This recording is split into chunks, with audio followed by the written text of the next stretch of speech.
This is Dave McCain with the Right Tree Genealogy. I'm doing another video. This one is on Ancestry. This is doing basic searches on Ancestry. Let's get into the video. Now we're in my home page. Get started by doing a basic search. Right now we're going to start in all collections.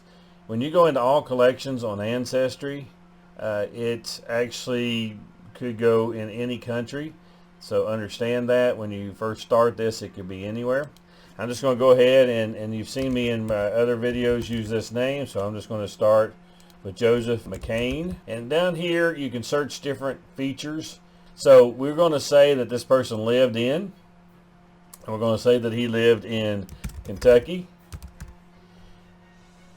And I would suggest you go ahead and click exact at first.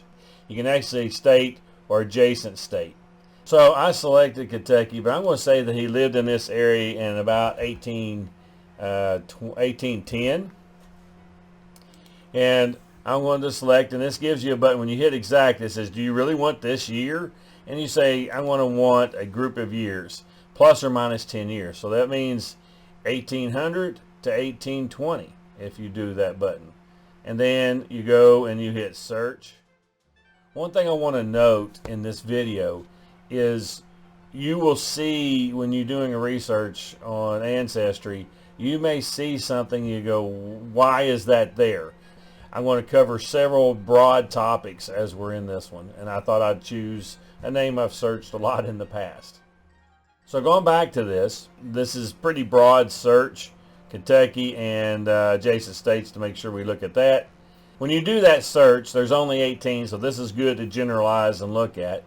With the 18 items, you have a couple of choices here. You can click on View, or you can click on the title line. It shows you what this is referenced to, and it could, in my case, I've attached that to a particular person, a tree that I've put together. It's a research tree stating the difference between Joseph McCann and Joseph McCain, but that's a different video or a different discussion I may cover. The key point I wanted to point out is it tells you what, again, the same information of what it's about, but it still allows you to click the view of the document. At the top of the page, it says Kentucky U.S. Tax List 1799 to 1801. We see that we're looking for McCann, in this case, was Joseph McCann of Fayette County. And that's important to see there, that in this regeneration or recreation of the tax record, that it shows an index. This is not the actual image of the taxes. You can go back into 1800 tax records of Fayette County and find this actual document. Wanted to show you how that goes into this. Now, going back to this one, we'll go back again. So you click your All Results button at the top of the page there. In this, you notice that there's brackets underneath of an indexed name. And it says Joseph McCune, or McCune, either one of those ways to pronounce it. Since we have a broad exact sounds like and similar to, then McCune or McCune are a similar name to McCain. Now I want to point out one here in this section, because when I was doing my family search video, I covered the fact that if you looked up an error that was in the system, you found that there was a Joseph McCall. It was indexed incorrectly, and it should be Joseph McCain. Now you notice it's in brackets. That means a person has made a correction here. Let's go ahead and go into this one. On this indexing page, or on the what's there, it shows you, in this case, it breaks down what you're going to see on that actual record. It also, though, shows you that the name was actually transcribed by two people, or at least two people, as Joseph McCain with one C and Joseph McCain, capital letters and all.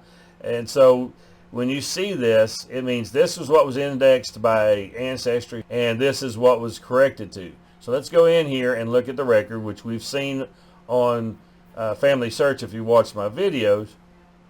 This is the name they're referencing here, And in this image, it shows Joseph McCain, and I will say this is the J off of John Sellers Jr., and therefore this is McCain. If you click over here, you can actually see where a person made this change and who it was added by. So here's the original, and here's this one.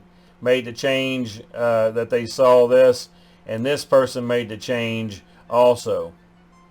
So with this said, I feel that the more correct correction here, in my opinion, is that Joseph McCain, M-C-A-N-E, is the correct transcription of this. But anyway, the point is if you do a search on Ancestry now, you will find it in any of these three ways. You do the search, you're going to find it any three ways. But when you go down through here, here's an important thing also to look at. You may not see it as how it's applied to the marks. My advice here is to look at these marks, understand what the original document looks like. So if we go back now from that one, you end up on this page, and then you go back again. The rest of these you go down through, and there's really no apparent McCain the way we see it or say it is, except for here. It says McCain, comma, Joseph. And I'm going to go ahead and click this one just for the sake of giving you additional information. The history of Hancock County, Indiana. What you're actually going to find in this particular page, Alan McCain and Joseph Marshall. So although the search came up, you got to realize the original records are what you need to look at. No matter if you're on Ancestry or you're on Family Search or MyHeritage or Find My Past, there's a bunch of them out there. Always look at the original record that they're referencing, if at all possible, so that you see what it really is. See, we looked up Joseph McCain, and in fact, we got Alan McCain. Make sure you look at the records if at all possible. Well, the index pulled it up as Joseph McCain because the names are beside each other, and that's how this particular indexing system worked, is it pulled it up based on seeing the two names side by side.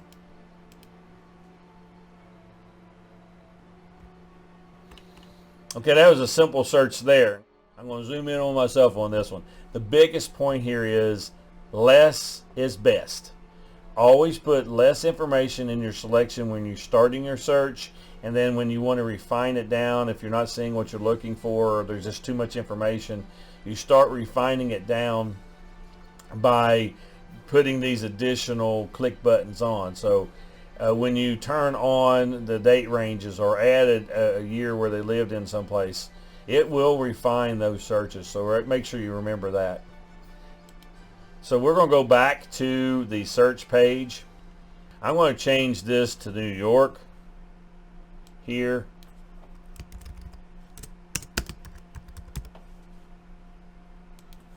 And I'm going to say exact state or adjacent state. And I'm going to change this actually to 80. And then we're going to hit search again. Oh, by the way, an important feature here is it's searching all collections, history records, stories of publications, family trees, photos. I do not have the gender selected here, which you can for those records in the past, but you're better off to leave as much possible as empty when you're starting these searches. And so you hit search, and you can hit this button or this one. It's the same button. Now that I've done that search, we have 43 records that show up here. I want to note here, you don't see that there's an actual image here, so that means you're not going to see it as a record, but you can still click on it. And here's what's important here to see that I did not say in the previous portions. You may not see an image. It also gives you the source information, so you can go look for that original book and possibly see what the record says. Now, in this particular case, it's not expected to be an original record. It would be more apt at the publication since it's referencing a book and page. Now, I will say you can see things in original records on Folds as a place that you can find some records. New York Revolutionary Colonial, it says page 165. We saw that on the other one, so it's most likely the same record again. New York Revolution book. Now this one is, there's an image. This is a reference to a general index, and it lists some names, and again, page 165. You go down through this, you have all the different references. Now here's an example of one that's in New Jersey in 1790. This is reconstructed, so even though it says 1790, this is a tax record. There's no image, so it's just a listing of where they pulled it from. Now in this case, Letterkenny, Franklin County in 1786, it says it's Joseph McCain. You have the image there, and I'm not going to click on all of these. So we're going to leave it at that on that. I want to do some basic searches for you on names. Now what we're going to do right now is I'm going to edit this search again. I want to say I want it exact to Kentucky. He lived in Kentucky in 1810, and that's plus or minus 10 years. I'm going to leave that, but I want to say I want the name to be exact or sounds like. You get a lot tighter search. You notice we get 5 here instead of what we got earlier. So when you're doing a research on a particular name, you can actually you can change your selections at the top of the page. And in this case, if I change the broad application, I wanted a broad name, it comes up with 20, it comes up with 25. I wanted a little closer, exact, similar, sounds like, and initials, and I hit apply, and it changes it to 6. Okay, so let's just say you hit exact at the beginning of this search. You get nothing. That's why you start broadly. So I want to give an example. If you started your search completely broadly, you type in a name, but you completely hit it broadly, searching it. And here's how this works. So I'm going to say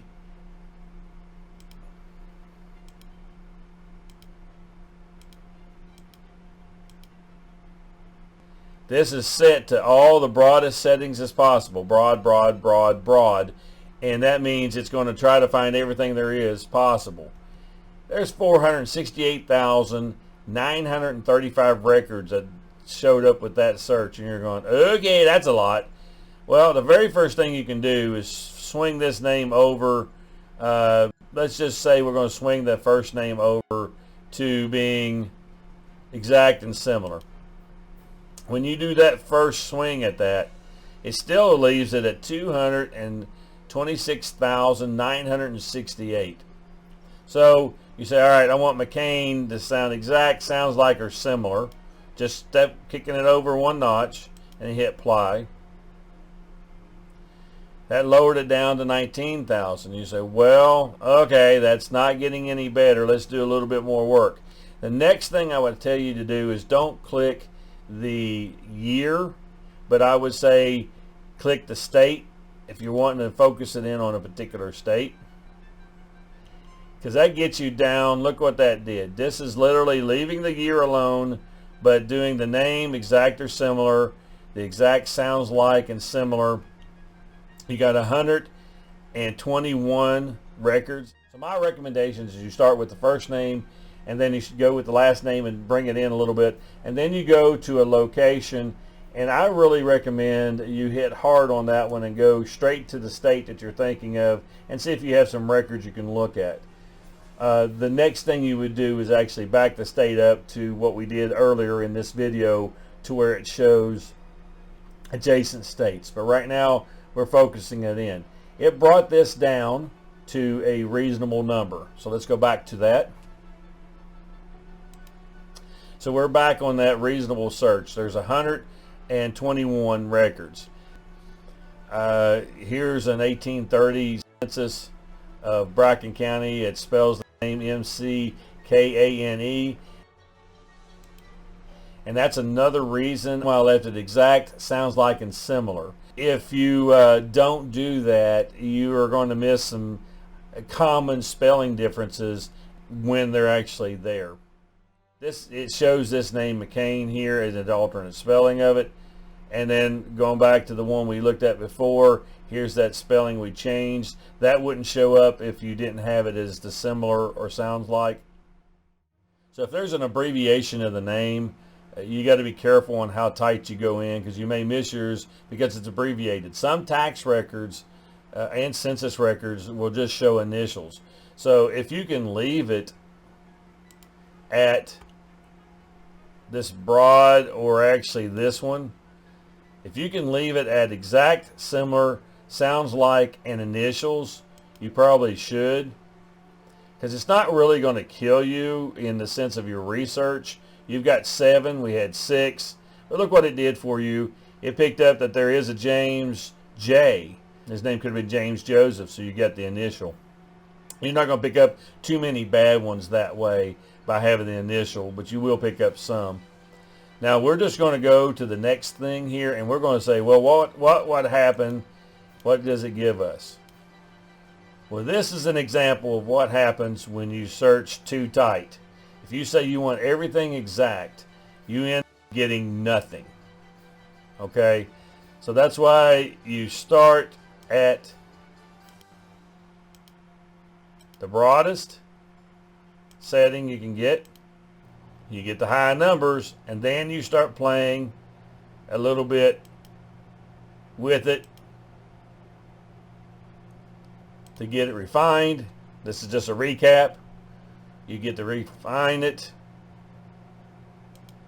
And since we know what state we want to look at, it pops it down to a number that we can more realistically look at. So what I want to recap here is this.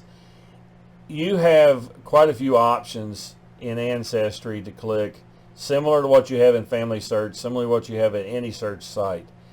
Start with the broad search, see what your results come in, and then tighten it up. You want less is more philosophy, so selecting the least amount of information you can is the best thing to do. But if you're not finding what you're looking for because there's just a lot of information, then that's when I suggest that you start refining it as I did in this video. Please consider liking, subscribing, clicking the bell notification so you'll know when my new videos come out. There's more videos at the top above me here that are recent videos and other ones you might want to check out. You check out over to the side here, you can click that button to subscribe. Let's continue our journey together in learning.